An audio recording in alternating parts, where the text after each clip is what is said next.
మాజీ మంత్రి దేవినేని ఉమా కామెంట్స్ కు వైసీపీ ఎంపీ విజయసాయిరెడ్డి ట్విట్టర్లో కౌంటర్ ఇచ్చారు. ప్రాజెక్టుల పనులకు రివర్స్ టెండరింగ్ అమల్లోకి వస్తుందనగానే చంద్రబాబుకు వణుకు పుడుతుందని ప్రశ్నించారు.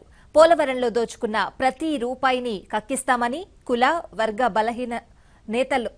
బలహీనతలు సీఎం జగన్ కు లేవని విజయసాయిరెడ్డి ట్వీట్ చేశారు.